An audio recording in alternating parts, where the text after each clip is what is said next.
तो राजा की बेटी मिली, उसने, व्यास जी अरे आपने इतनी अच्छी कथा सुनाई, हम मेरे सारे प्रश्नों के उत्तर दे दिए आपने। व्यास जी बोले तुमने कथा में क्या सुना, तुमको क्या अच्छा लगा? तो वो राजा की बेटी बोली कि आपने कथा सुनाई थी कि सुभद्रा को अर्जुन अच्छा लगता था और उन दोनों ने भाग करके विवाह कर लिया। मुझे भी हमारा द्वारपाल बहुत अच्छा लगता है, मैं भी उससे भाग करके ब्याह करना चाहती हूं। 2-3 लोगों ने कहा कि ये तो गलत है। मैंने कहा व्यास जी ने कथा में सुनाया था, वो कथा में बताई सारी बातें अच्छी होती हैं, शास्त्रीय होती हैं, तो मैं तो उससे ब्याह करने वाली हूं। व्यास जी बोले जिससे पहले कि लोग मुझे ढूंढ के मारे मैं भगूं यहां से, ये क्या सीखा तुमने? व्यास जी और थोड़े अंदर गए तो बेटा मिला राजा का, वो भी आगे बैठ के कथा सुनता था। उसने प्रणाम किया, बोले आपने इतनी अच्छी कथा सुनाई। व्यास जी को लगा बेटी ने तो कुछ भी सुन लिया, इसने कुछ अच्छा सुना होगा, तुमने क्या सुना कथा में? वो बोलता है महाराज आपने कथा सुनाई थी कि कंस पूरी तरह तैयार हो चुका था, मथुरा का राजा बनने लायक हो गया था, लेकिन दुष्ट पिता उग्रसेन उसको बैठने ही नहीं दे रहा था। उसने अच्छा किया, उग्रसेन को पकड़ के जेल में डाल दिया और खुद जबरदस्ती बैठ गया। मैं भी यही योजना बना रहा हूं, अपने पिता को जेल में डालूंगा, खुद गद्दी पर बैठूंगा। आपने कथा में मेरा समाधान बता दिया। व्यास जी बोले मेरी पोथी कहां है भैया, मैं भागूं यहां से। थोड़ा और आगे गए तो राजा की पत्नी मिली, तुमने क्या सीखा कथा से? उसने कहा मेरे तो आपने जन्म जन्मांतर के सारे प्रश्नों के उत्तर दे दिए। व्यास जी को लगा इसको तो कुछ अच्छा मिला होगा, क्या सीखा? बोले मैंने तो द्रौपदी को अपना गुरु बना लिया। तो द्रौपदी से क्या सीखा? बोले उसके एक नहीं 5 पति थे। मेरा भी मन भर गया राजा से, अब मैंने भी 2-3 बढ़िया प्रेमी ढूंढ लिए नगर में, उनसे ब्याह करूंगी एक साथ। आपने कथा में सुनाया था। व्यास जी बोले मैं जल्दी जाऊं, मेरी पोथी कहां है? भीतर पहुंचे तो राजा बैठा था, मुख्य यजमान। आइए आइए आइए व्यास जी आइए, आपने तो हमारी महाराज कितनी पीढ़ियों को तार दिया कथा सुना करके, ऐसी कथा सुनाई आपने। व्यास जी बोले तुमने क्या सीखा? तुम कुछ अच्छा सीखे होंगे, बताओ। बोले मैंने तो दुर्योधन को गुरु बनाया। बोले दुर्योधन से क्या सीखा? बोले दुर्योधन ने स्पष्ट कह दिया सभा में, सुच्चग्रैव न दास्यामि बिना युद्धेन केशव, सुई के नोक के बराबर जमीन में बिना युद्ध के नहीं दूंगा। व्यास जी बोले हां तो? बोले मैंने दुर्योधन से यह सीखा कि सुई के नोक के बराबर जमीन, सुई के नोक के बराबर वस्तु अपनी किसी को भी बिना युद्ध के नहीं देनी चाहिए। व्यास जी मुझे पता है आप कथा सुनाने के बाद दक्षिणा मांगने आए हो, युद्ध करो दक्षिणा ले जाओ। व्यास जी बोले नहीं चाहिए दक्षिणा, मेरी पोथी दे दो बस। लोग अपने मतलब की बातें सुन लेते हैं कई बार कथा में। भगवान श्री कृष्ण ने 16,108 ब्याह किए महाराज जी, 1-2 हमारे भी हो जाएं, एक खुलेआम हो जाएगा, एक गोपनीय हो जाएगा। हम भी तो भगवान के अंश हैं, करो 4-5 कर लेना, कोई दिक्कत नहीं है। पर 2 बातें और माननी पड़ेंगी साथ में। क्या? भगवान श्री कृष्ण 16,108 पत्नियों के साथ एक ही समय पर एक ही साथ अलग अलग रूप में रहते थे।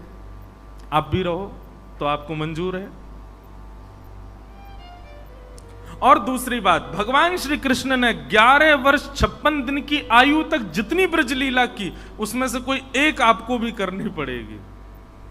या तो गिरिराज जी उठाओ, या फिर 1 तोला विष चाट लो, अग्नि पी जाओ, कालिया नाग तो बहुत दूर की बात है, कोबरा ही उठा के दिखा दो।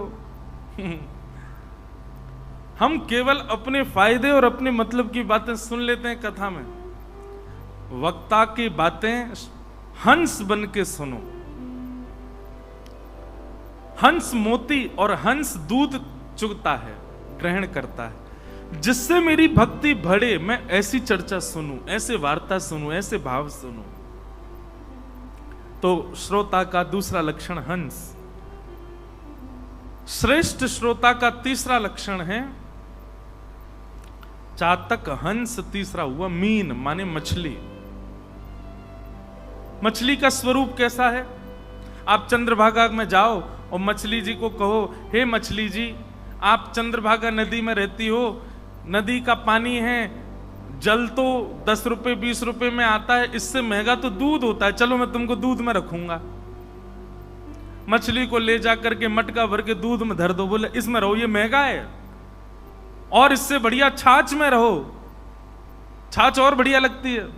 मछली कहेगी आपने मुझे जल से दूर किया तो मेरे प्राण निकल जाएंगे, चाहे दूध कितना भी अच्छा हो, चाहे छाछ कितनी भी बढ़िया, मेरे प्राण तो केवल जल में रह सकते हैं। मतलब हमको कोई कितना भी लोभ देवे, कृष्ण भक्ति से भी श्रेष्ठ ये है, कथा से भी श्रेष्ठ ये है।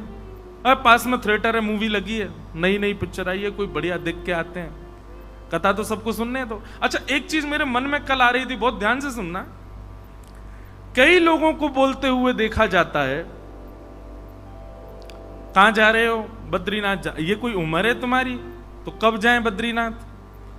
आंखों पे पड़ेगा जाला, नाक से बहेगा नाला, लाठी से पड़ेगा पाला, तब जाओ बद्रीनाथ। भक्ति के लिए सदैव आपने बुढ़ापे को ही क्यों रखा है? उल्टा होना चाहिए।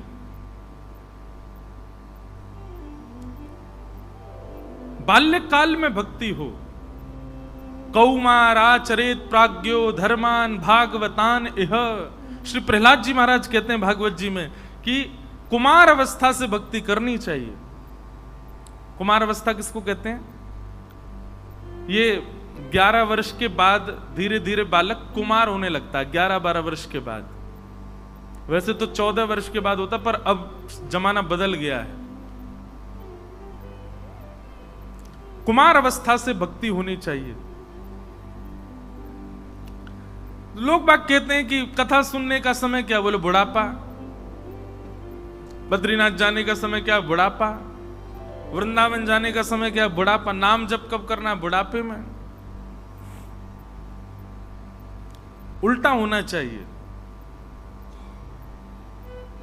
हरि भजन, हरि भक्ति, हरि नाम स्मरण युवावस्था में हो, कुमार अवस्था में हो। और विषय भोगों के लिए सोचो, ये तो बुढ़ापे में करेंगे, बुढ़ापे के लिए छोड़ दो। श्रेष्ठ बात इतनी है कि इंद्रियां जब पूर्ण बलवान हों तब हरि भजन होना चाहिए, और इंद्रियां जब पूर्ण योगेन, पूर्ण योग से किसी भी भक्ति, किसी भी भोग को भोगने में सक्षम हो, तब हरि भजन करना चाहिए। ठाकुर जी को अच्छा लगता है कोई युवावस्था से ही भक्ति करे, भक्ति भाव में रहे।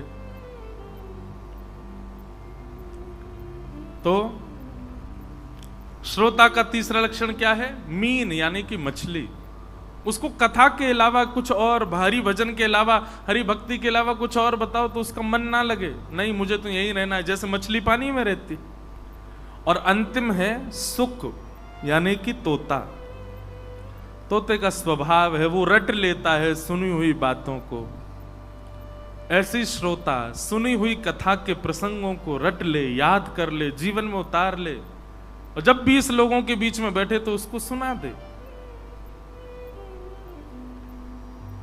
ये श्रोता के 4 प्रवर लक्षण हैं।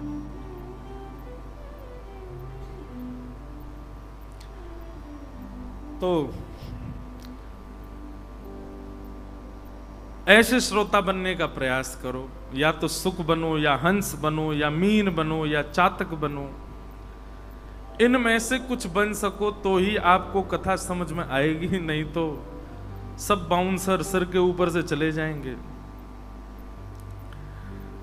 आज कथा क्रम बहुत ज्यादा है, क्योंकि आज कृष्ण जन्मोत्सव होना है। आप सब लोगों का रूप स्वरूप और वातावरण ही बता रहा है कि आज उत्सव होने वाला है ठाकुर जी का। हम लोग कथा क्रम में जल्दी चलेंगे और फिर वहीं कुछ चर्चाएं श्रवण करते रहेंगे। सूत जी महाराज सौनकादि ऋषियों के प्रश्नों के उत्तर में भागवत की कथा कहना प्रारंभ करते हैं और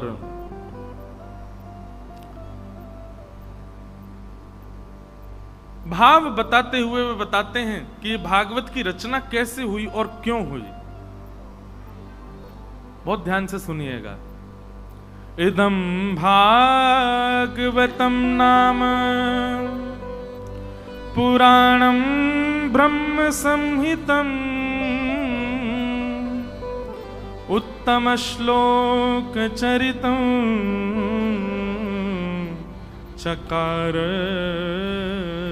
भगवान ऋषि।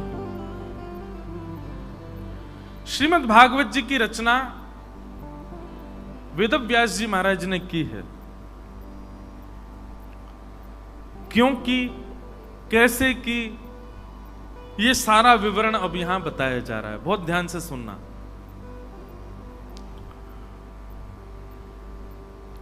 भागवत 4 शब्द होते हैं। भा से भक्ति, ग से ज्ञान, व से वैराग्य, त से त्याग। इन चारों में से कुछ तो आपके अंदर आना चाहिए 7 दिन की कथा में। पहला है भक्ति। आप कहोगे हम में तो भक्ति है महाराज जी। भक्ति होने का मतलब आप क्या समझते हो? मुझ में भक्ति है, इसको आप कैसे डिफाइन करोगे, कैसे बताओगे, कैसे स्वीकार करोगे कि मैं भक्त हूं या मुझ में भक्ति है? भक्ति का प्रमाण केवल और केवल इस भाव से होता है कि ठाकुर जी आपसे प्रसन्न है तो समझो कि आप भक्त हो। और ठाकुर जी की प्रसन्नता नहीं है तो लगे रहो, हजारों खड़े हैं लाइन में, लाखों कर रहे हैं भक्ति। ठाकुर जी की प्रसन्नता बताती है कि आप भक्त हो। और ठाकुर जी की प्रसन्नता किसमें है?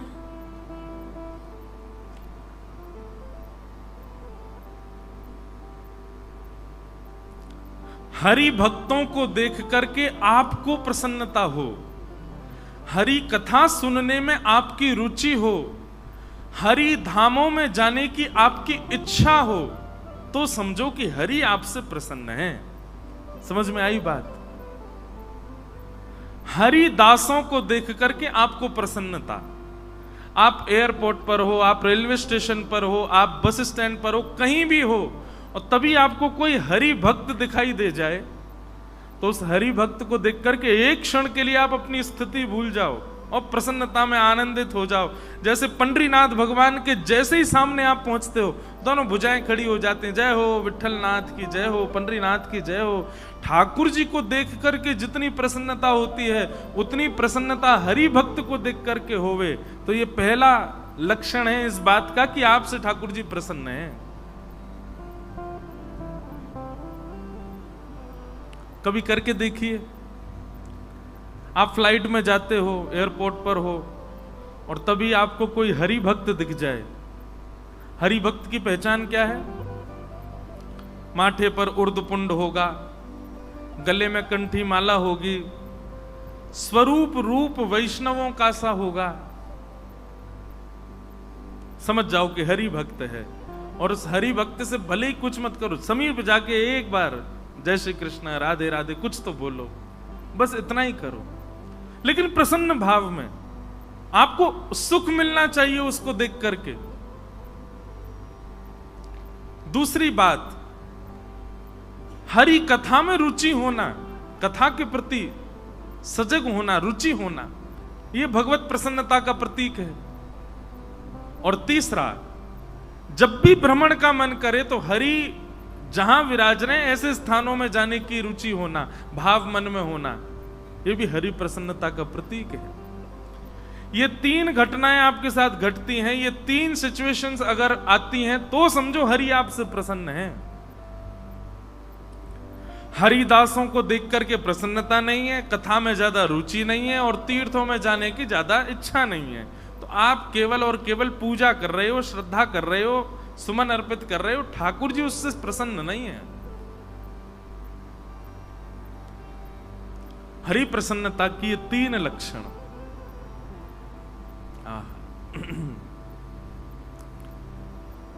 तो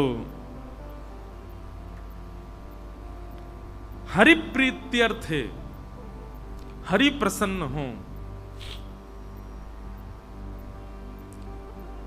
इस भाव के लिए श्रीमद् भागवत की सन्निधि ग्रहण करो।